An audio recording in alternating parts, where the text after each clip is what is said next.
Hello, bienvenue dans ce nouvel épisode de J'ai peur donc j'y vais, le podcast qui vous aide à créer la vie qui vous ressemble et à gagner en sérénité. Je suis Steph Blue Lips, je suis coach et j'accompagne celles et ceux qui veulent s'épanouir dans tous les domaines de leur vie. Grâce à des accompagnements individuels et personnalisés, j'offre à mes clients un soutien, des outils et des stratégies efficaces pour atteindre leurs objectifs et créer un changement durable dans leur vie. Chaque semaine dans ce podcast, je vous partage des conseils, des outils et des expériences pour vous aider vous aussi à donner un nouvel élan à votre vie.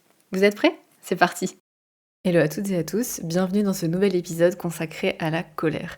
Un sujet qui est beaucoup revenu quand j'ai fait un petit sondage sur Instagram, donc vous avez demandé, je m'exécute. C'est un sujet qui est super intéressant parce que la colère, c'est souvent une émotion qui est perçue négativement, une émotion qu'on voit un petit peu comme dangereuse, qu'on associe souvent à la violence, à l'agressivité, à un manque de self-control, c'est une émotion dont on peut avoir honte. Et donc la colère, c'est souvent une émotion qu'on cherche à cacher, à réprimer, et pourtant c'est une émotion qu'on ressent toutes et tous. Pensez à des petits moments du quotidien, quand votre patron ou votre manager vous donne une tâche supplémentaire alors que votre journée est déjà hyper remplie, à quel point ça peut vous agacer, ou quand votre partenaire oublie encore une fois de faire cette chose que vous lui avez demandé plein de fois auparavant, ou quand pendant une réunion, alors que vous partagez des idées, personne ne semble y prêter attention et vous vous sentez ignoré, vous vous sentez pas écouté. Ou quand il y a des choses qui se passent pas comme prévu, votre train est annulé au dernier moment et ça vient chambouler tous vos plans. On peut se sentir frustré, agacé. Bien, on peut ressentir cette colère quand on fait face à une critique qu'on trouve injuste ou quand on se sent impuissant ou impuissante face à une situation. Par exemple, vous voyez un problème au travail et personne semble s'y intéresser, personne semble vouloir le résoudre. Ça peut vous mettre en colère. Et bien sûr, la colère peut aussi surgir dans des situations plus larges, face à une injustice, envers soi-même, mais aussi envers les autres, comme quand vous entendez parler d'une injustice, je sais pas, dans les médias, et vous vous sentez en colère, vous vous sentez impuissant, impuissante face à cette injustice, ou face à des problèmes sociétaux, à des inégalités de genre, à des discriminations, à la question environnementale. Et puis, il y a aussi les toutes petites frustrations du quotidien qui peuvent s'accumuler, le bus qui est en retard ou les bouchons quand vous êtes pressé, la file d'attente interminable à la caisse du supermarché, les collègues qui parlent alors que vous essayez de vous concentrer. Ça peut être des petites choses qui s'accumulent au quotidien, mais qui peuvent aussi générer de la colère. Alors sous toutes ces déclinaisons, de l'irritation, de la frustration, de l'agacement, en tout cas tous ces exemples montrent à quel point la colère fait partie intégrante de nos vies. C'est une émotion qu'on ressent toutes et toutes, parfois sans même s'en rendre compte. Et ça, c'est quelque chose que j'ai constaté en séance avec les personnes que j'accompagne, qui me disent « mais moi je ressens jamais de la colère ». Et puis en fait, en creusant un petit peu, on découvre que la colère, elle est bien là, mais qu'elle se cache sous d'autres formes parfois. Parfois ça ressort par des migraines, par des pleurs aussi. La personne va pas se mettre en colère tout rouge, mais va plutôt se mettre à pleurer. Ou ça va être des ruminations, ou la personne va s'isoler, ou s'autocritiquer, ou ça va générer beaucoup de stress. Et ça, c'est quelque chose que je vois souvent chez les femmes. Et je pense que c'est dû au conditionnement social, c'est dû à l'éducation que reçoivent les filles, les petites filles, parce que depuis toute petite, alors bien sûr vous allez me dire ça change, l'éducation bienveillante, on prend conscience des inégalités de genre, etc. Mais en tout cas, je vais parler pour ma génération et celle d'avant, depuis toute petite, on nous apprend à être des gentilles filles, à obéir, à être douce, à être souriante, à être agréable, à être patiente. On nous dit que se mettre en colère, c'est pas beau. Et lorsque les femmes expriment ouvertement leur colère, elles risquent beaucoup plus d'être étiquetées comme hystériques, comme irrationnelles, comme un caractère difficile, parfois même comme plus masculine, parce que la colère, c'est presque un truc de mec, hein, en fait. Et ça me fait mal de dire ça, franchement, c'est horrible. Mais j'ai encore en tête le débat présidentiel Sarkozy-Royal en 2007, et quand Ségolène Royal a parfois haussé le ton, et qu'elle a montré des signes d'agacement face aux attaques répétées de Nicolas Sarkozy en face, ça a été interprété par certains comme un manque de maîtrise, un manque de sérénité. Ségolène Royal s'est emportée, alors qu'à l'inverse, les mêmes signes physiques de colère chez son opposant, c'était plutôt interprété comme de la combativité, comme de la fermeté. Ça a renforcé un petit peu son image d'homme fort qui est capable de s'imposer. Cette différence de traitement médiatique et des attentes que les gens peuvent avoir envers ces candidats, c'est pas anecdotique en fait. Je pense que ça illustre les biais de genre qui sont encore très prégnants dans notre perception de la colère. Et le résultat de tout ça, c'est qu'on intériorise en tant que femme l'idée que notre colère n'est pas légitime, qu'elle est même honteuse.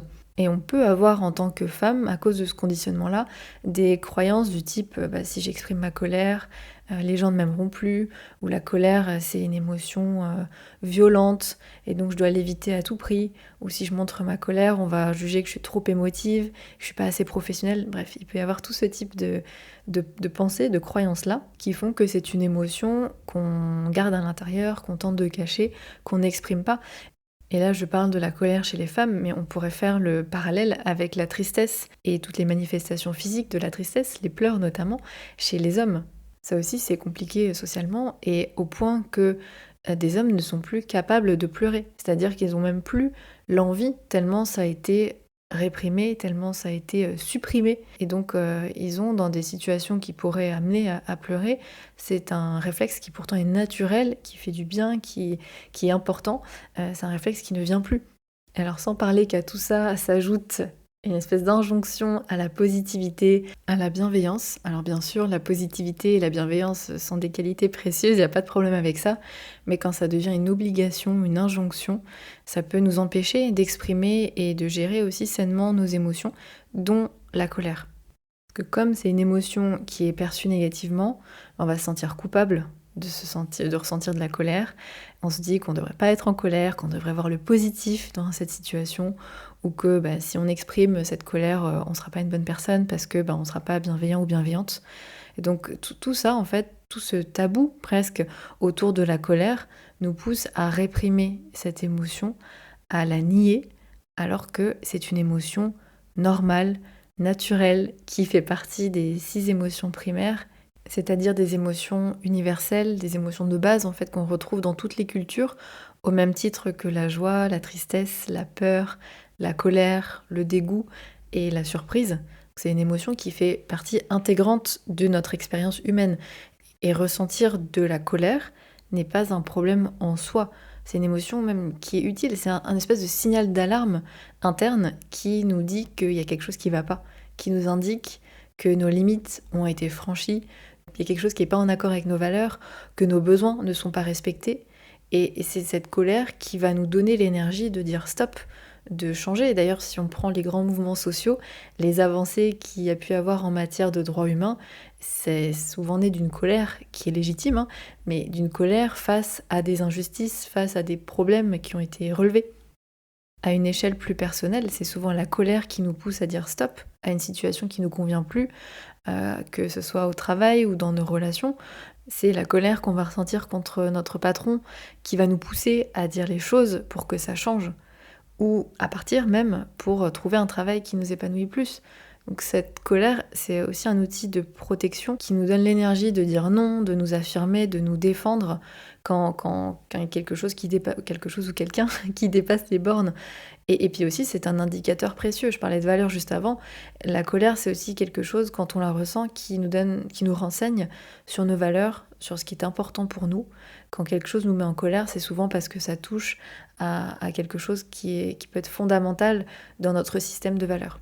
Bref, la colère, c'est une réaction saine et adaptée dans plein de situations. Et on a souvent peur que ça casse nos relations, mais au contraire, si elle est exprimée avec respect, avec bienveillance, parce qu'on peut être en colère et être toujours bienveillant, ça renforce les liens en réalité. En fait, ce qui est problématique, c'est quand on ne sait pas gérer sainement cette colère. Soit parce qu'on la refoule, soit parce qu'elle ressort de manière agressive, de manière violente, et on a des comportements qui sont pas ok, soit parce qu'elle devient chronique.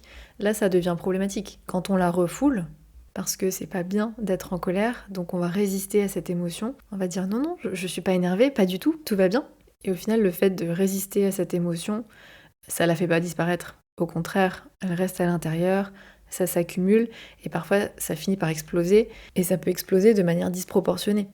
Imaginez une situation au travail où vous avez un collègue qui a l'habitude de vous interrompre systématiquement lors des réunions. Au début, vous ne dites rien, vous vous dites que c'est pas si grave, et puis jour après jour, semaine après semaine, votre frustration commence à grandir, mais vous continuez à sourire, à faire comme si de rien n'était, en vous disant que c'est pas très professionnel de se mettre en colère, qu'il faut rester positif, c'est pas si grave.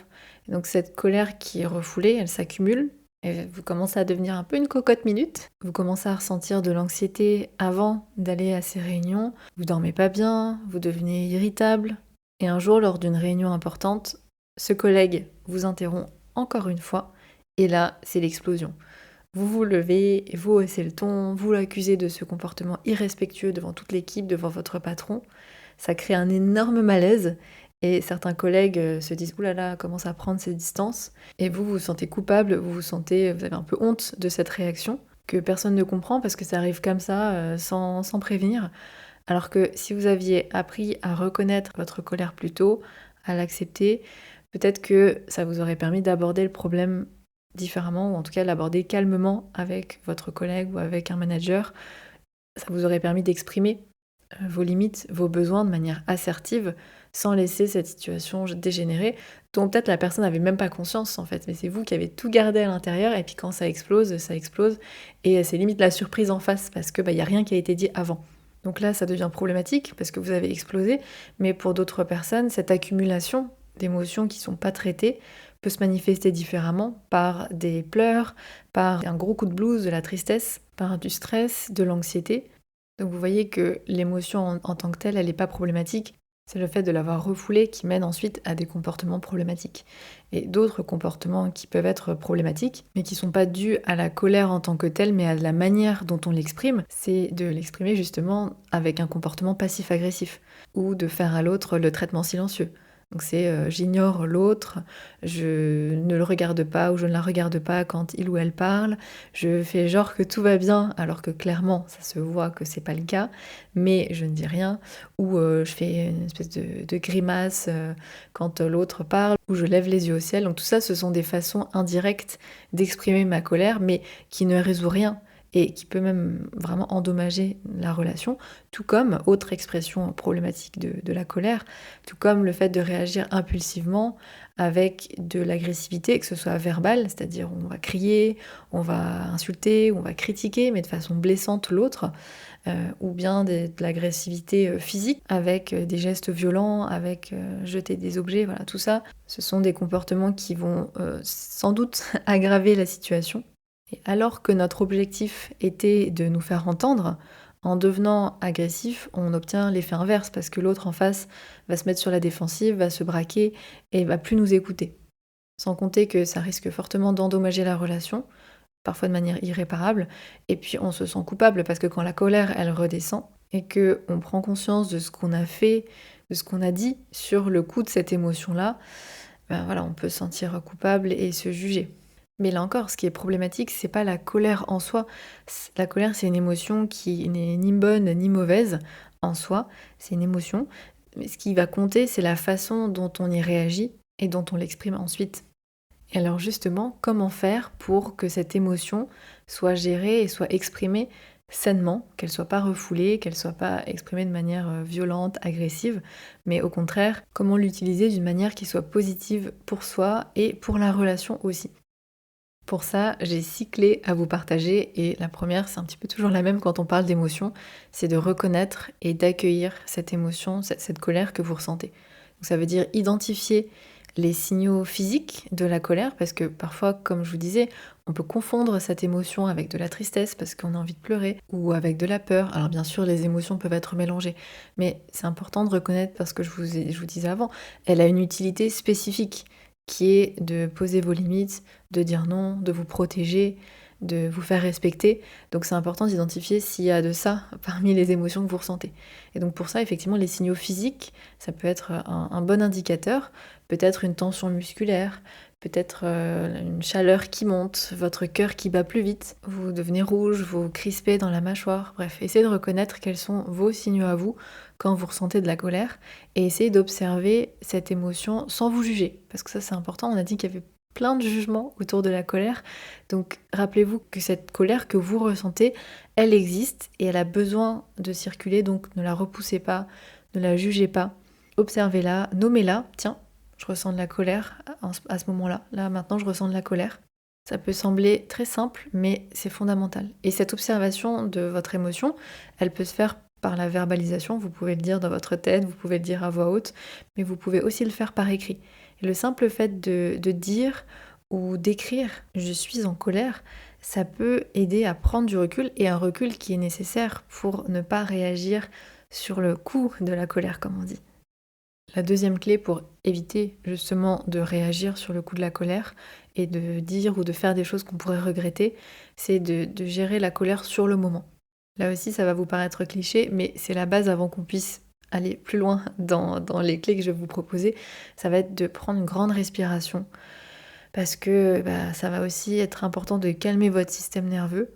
Essayez de vous accorder un petit moment pour prendre du recul avant, comme je vous disais, de dire ou de faire quelque chose, même quelques secondes, ça peut faire une grande différence. Et si nécessaire, n'hésitez pas à vous éloigner physiquement de la situation ou de la personne.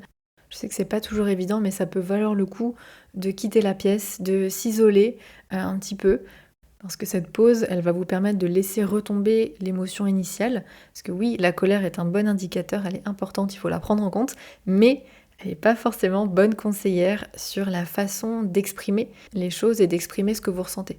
Donc faire cette pause, ça va vous aider à retrouver plus de calme et ça va vous redonner aussi votre capacité à prendre du recul, à réfléchir de manière un peu plus factuelle, un peu plus logique et vous éviter de réagir impulsivement d'une manière que vous pourriez regretter. Attention par contre, prendre du recul, ça ne veut pas dire que vous n'avez plus le droit d'être en colère. Pas parce qu'on se sent plus calme que du coup il n'y a plus besoin de dire quoi que ce soit. Non, vous pouvez toujours exprimer votre frustration, mais vous allez le faire de manière plus constructive et plus alignée avec qui vous êtes vraiment. Et pour pouvoir faire ça, la troisième clé, c'est d'identifier les déclencheurs ou ce qui a déclenché votre colère. Pourquoi est-ce que vous vous êtes senti en colère, frustré, agacé, irrité? Est-ce qu'il y a quelque chose qui vous a trigger particulièrement? Souvent, la colère, c'est la partie visible de l'iceberg, mais notre réaction, elle prend racine dans des choses plus profondes ou plus anciennes. Donc ça peut être intéressant de plonger un petit peu plus profond justement et de vous poser quelques questions. Alors, bien sûr, la première que je vous disais, c'est qu'est-ce qui a vraiment déclenché ma colère? Est-ce que c'est l'événement lui-même ou est-ce que c'est l'interprétation que j'en fais? C'est important de faire la différence entre ce qui s'est réellement passé à l'extérieur de vous, donc les propos qui ont été dits, les gestes, les décisions prises, les faits observables, on va dire, et votre interprétation de la situation. Parce que parfois, ce sont nos pensées, notre lecture de la situation qui crée de la colère et pas forcément les faits eux-mêmes. L'exemple qu'on entend souvent, c'est un peu un classique, c'est imaginer que votre collègue ne vous a pas salué ce matin en arrivant au bureau. Les faits observables, c'est qu'il est passé devant vous sans vous dire bonjour. Et votre interprétation pourrait être il me manque de respect, il m'ignore délibérément, de toute façon il met beaucoup de temps à répondre à mes mails. Cette lecture de la situation, elle pourrait déclencher de la colère, de l'agacement, vous pourriez être énervé. Mais il y a d'autres interprétations possibles. Peut-être qu'il était préoccupé par un problème perso et qu'il vous a pas vu parce qu'il était dans ses pensées et dans cette préoccupation-là. Peut-être qu'il a mal dormi et qu'il n'est pas très concentré ce matin. Peut-être qu'il a juste oublié de vous dire bonjour sans forcément d'interprétation négative. Ces interprétations-là, elles vont pas forcément générer en vous de la colère. Elles vont peut-être générer de l'indifférence, peut-être même de l'empathie. En fait, tout est possible, mais ce que je veux vous dire, c'est que c'est aussi parfois notre lecture de la situation qui génère certaines émotions. Mais cette lecture de la situation n'est pas toujours factuelle. Même si on est persuadé que ce qu'on pense est vrai et que c'est ça l'intention de la personne. Mais en tout cas, ça peut valoir le coup de prendre, de faire ce pas de recul et de se poser la question. Autre question à vous poser, c'est est-ce qu'il y a une émotion plus profonde derrière cette colère? Est-ce que peut-être il y a de la peur? Est-ce que peut-être il y a de la déception, de la tristesse? Quelles sont les valeurs ou les besoins que j'ai et qui n'ont pas été respectés dans cette situation? Par exemple, vous ressentez de la colère parce que votre partenaire a oublié de faire une tâche. Est-ce que c'est vraiment à cause de cette tâche qui n'a pas été faite? Ou est-ce que c'est peut-être parce que vous vous sentez pas écouté, vous vous sentez pas respecté, vous avez l'impression de ne pas être assez important ou importante à ses yeux? Le fait d'identifier vraiment quel est le problème, quel est le besoin non résolu, quelle est la valeur que vous avez qui n'est pas respectée, ça va vous permettre d'exprimer les choses et de demander en fait ce que vous voulez vraiment, ce dont vous avez vraiment besoin, plutôt que dire tu t'en fous, de toute façon ce que je te demande ça compte pas pour toi. Enfin voilà, d'exprimer les choses avec des reproches qui risquent sans doute de braquer l'autre. Autre question que vous pouvez vous poser, c'est est-ce que cette situation me rappelle des expériences passées et des expériences passées difficiles. Parce que parfois notre réaction de colère, elle arrive parce que la situation qu'on est en train de vivre nous rappelle une fois où par exemple on ne s'est pas senti respecté et ça vient nous déclencher. Donc ça c'est important aussi de l'identifier. Comprendre le pourquoi de votre colère, pourquoi cette émotion surgit, ça va vous aider à mieux vous connaître parce que vous allez comprendre vos déclencheurs, vos valeurs, vos besoins profonds. Ça va vous permettre de communiquer plus efficacement parce qu'au lieu de vous concentrer sur le problème superficiel, vous allez pouvoir exprimer ce qui vous touche vraiment et ça va vous permettre de trouver des solutions durables parce que en traitant la cause profonde, vous allez éviter que la même colère ne ressurgisse constamment. Pour faire ça, bien sûr, vous pouvez répondre à ces questions dans votre tête. Vous pouvez aussi le faire par écrit. Je pense que c'est une bonne, si c'est possible, je pense que c'est une bonne manière de faire. Ça va vous permettre vraiment de tout lâcher et de plonger au fond de vous. Alors ça peut être un petit peu dérangeant au début, ça peut être inconfortable au début, mais à la fin, vous y verrez vraiment plus clair. La clé suivante, vous n'allez pas aimer, c'est de faire preuve d'empathie et de compréhension. Alors, je sais que c'est pas du tout ce dont on a envie, et c'est la dernière chose dont on a envie quand on est en colère contre l'autre, c'est de faire preuve d'empathie et de compréhension alors qu'on se sent blessé, qu'on est énervé, etc. Mais c'est souvent la clé pour désamorcer des situations tendues et pour gérer notre colère à nous de manière plus constructive. Le fait de se mettre à la place de l'autre personne, même si c'est difficile, de se rappeler que la plupart des gens, en général bien sûr, à prendre avec des grosses pincettes, n'agissent pas de manière mal intentionnée, on va dire, qu'ils ont souvent leurs propres problèmes, leurs propres vulnérabilités, leurs propres blessures, douleurs non résolues qui influencent leur comportement. Ça peut aider à gérer la situation au mieux. Par exemple, si vous avez un collègue qui est constamment condescendant, au lieu de réagir immédiatement avec colère, peut-être que si vous prenez un petit moment pour réfléchir, pour vous demander est-ce qu'il traverse une période difficile dans sa vie personnelle, est-ce que peut-être en fait il manque de confiance en lui et donc il essaye de masquer par ce comportement, votre réaction, votre approche ne sera pas la même. Alors attention, comprendre, ça ne veut pas dire excuser un comportement inacceptable, surtout pas. L'objectif c'est pas de devenir un paillasson ou d'accepter des traitements irrespectueux. Pas du tout. Mais le fait d'avoir cette approche empathique, ça peut vous aider à être moins dans la réaction et au lieu de répondre immédiatement par la colère, par le clash, ça peut vous aider à prendre du recul et à mieux gérer la situation pour vous aussi. Donc le but c'est pas de faire une fleur à l'autre, mais de gérer la situation, de résoudre la situation de la manière la plus efficace possible. Bon, maintenant qu'on a fait tout ça, il est temps d'exprimer cette colère de manière constructive, justement, il est temps de dire les choses. Au lieu de subir en silence ou à l'inverse d'exploser, l'idée c'est de faire preuve d'assertivité. Être assertif, c'est exprimer vos besoins et vos limites de manière ferme mais respectueuse. Donc c'est ni dans l'agressivité ni dans la passivité et encore moins dans la manipulation. Je vous ai donné toute une méthode, toute une marche à suivre dans l'épisode 36, s'affirmer sans conflit, mais il y a aussi l'épisode 43 où je développe un peu plus ces techniques et où c'est un peu plus sur comment s'affirmer au travail, mais c'est des choses que vous pouvez transposer à la fois au travail, mais aussi dans votre vie personnelle. Je vais quand même vous faire un petit récap de points importants à garder en tête pour exprimer votre colère de manière constructive. Et la première chose, le premier point, c'est d'utiliser le je plutôt que le tu. Au lieu de dire tu m'écoutes jamais quand je parle et de faire un reproche, dites je me sens frustrée quand j'ai l'impression de ne pas être écoutée. Cette formulation, ça va vous permettre d'exprimer votre ressenti sans accuser l'autre personne et de prendre aussi la responsabilité de votre ressenti. Deuxième point, ça serait d'être spécifique. Évitez les généralisations du type toujours, jamais, tu fais jamais telle chose, tu fais toujours telle autre chose. Essayez de vous concentrer sur la situation présente, même si vous avez plein de griefs et plein de choses qui vous dérangent. Essayez de vous concentrer sur la situation présente.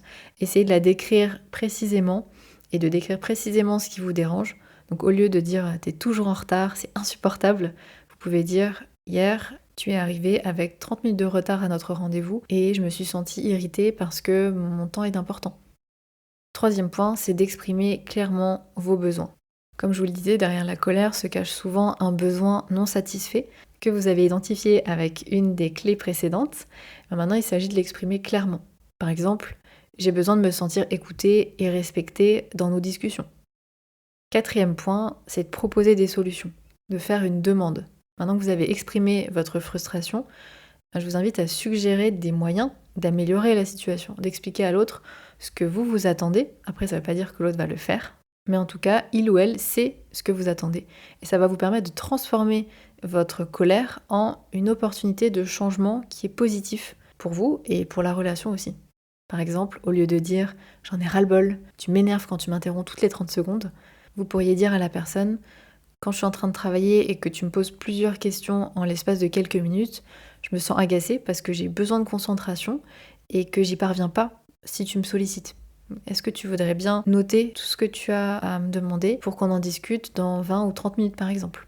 Avec cette formulation, vous n'êtes pas dans l'accusation de l'autre, vous lui expliquez clairement le comportement qui vous dérange, c'est pas une attaque personnelle, c'est un comportement ou des comportements qui vous dérangent, pourquoi c'est le cas, ce dont vous avez besoin et ce que vous attendez de la personne pour qu'elle y réponde. Encore une fois, elle n'est pas obligée de le faire, vous n'avez pas le contrôle sur ses actions, sur ses paroles, etc.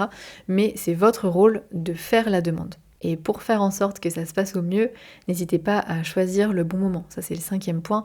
Si vous sentez que vous êtes trop en colère pour avoir une conversation constructive, accordez-vous un petit peu de temps pour vous calmer. N'hésitez pas à dire à la personne que là, vous êtes trop énervé pour en parler maintenant. Est-ce qu'on peut en parler dans 1 heure? Ou est-ce qu'on peut en parler dans 15 minutes? Je sais que c'est pas simple de dire ça parce que ça demande une certaine honnêteté, une certaine vulnérabilité, mais ça vaut le coup pour résoudre la situation, vous préserver la relation. Et enfin, dernier point pour vous exprimer et exprimer votre colère de manière constructive, c'est d'être aussi dans l'écoute.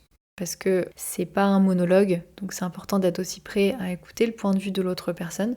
Quand vous essayez de vous affirmer, d'essayer aussi d'écouter ce qu'elle a à dire, comment elle voit les choses, qu'est-ce qu'elle attend, quels sont ses besoins à elle. Et ça, c'est ce qui va permettre une compréhension mutuelle qui est hyper positive pour la suite. Enfin, 6e et dernière clé, c'est de lâcher prise. Alors attention, le lâcher prise, c'est pas abandonner ou renoncer, c'est plutôt de faire la paix avec ce qu'on peut pas changer, parce que malheureusement, il y a des choses qu'on peut pas changer et puis on n'a pas le contrôle sur les comportements des autres, sur ce que disent les autres, sur certaines choses dans notre société. Malheureusement, on peut avoir un impact, mais au fond du fond, on n'a pas le contrôle sur tout. Et donc, ça peut aussi être important de lâcher prise et de concentrer en tout cas notre énergie sur ce qu'on peut influencer. Donc de diriger notre colère, qui encore une fois est une émotion utile et qui peut être constructive, mais la diriger vers ce qu'on peut contrôler. Et lâcher prise sur ce qui finalement n'est pas sous notre contrôle. Accepter qu'on ne peut pas tout contrôler, qu'il y a toujours des situations ou des personnes qu'on ne pourra pas changer, ça peut permettre de se libérer de beaucoup de frustration. Et puis parfois, c'est aussi lâcher prise sur des choses qui sont pas si importantes, qui au final sont peut-être des broutilles du quotidien qui touchent pas vraiment à nos besoins profonds, à nos valeurs, etc. et qui peuvent valoir le coup de lâcher prise quand on prend un petit peu de recul et qu'on se demande est-ce que ce qui nous met en colère, ça aura toujours de l'importance dans 3 jours ou dans 3 mois ou dans 3 ans? Est-ce que ce sera toujours important? Bon, si ça l'est pas, parfois ça vaut le coup de lâcher prise sur des choses qui sont pas essentielles pour notre bien-être à nous et pour notre calme et notre paix intérieure. Et voilà, on arrive à la fin de cet épisode sur la colère qui n'est pas notre ennemi, qui est une émotion naturelle, qui est nécessaire aussi, qui peut être un puissant moteur de changement quand on apprend à la comprendre, à l'écouter, à écouter ce qu'il y a derrière et à l'exprimer de manière constructive. Donc c'est tout ce qu'on a exploré aujourd'hui, reconnaître notre colère, comprendre ses origines, l'exprimer, faire preuve d'empathie aussi pour la personne en face, apprendre à lâcher prise quand c'est nécessaire. Tout ça, ce sont des compétences et comme toute compétence, elle se travaille, elle s'améliore avec la pratique. Donc si c'est difficile pour vous, ne vous découragez pas. Si vous n'arrivez pas du premier coup, ne vous découragez pas. Chaque fois que vous prenez un moment pour mettre en place, pour mettre en pratique ces clés que je vous ai partagées aujourd'hui, c'est un petit pas en avant. C'est un pas dans la bonne direction. J'espère que cet épisode vous a plu. N'hésitez pas, si c'est le cas, à laisser des étoiles sur la plateforme sur laquelle vous l'écoutez ou à laisser un commentaire si vous écoutez sur Spotify ou sur YouTube. Ça me fait toujours super plaisir de vous lire. Et en attendant, je vous souhaite une bonne journée, une bonne soirée et je vous dis à dans 2 semaines. Ciao!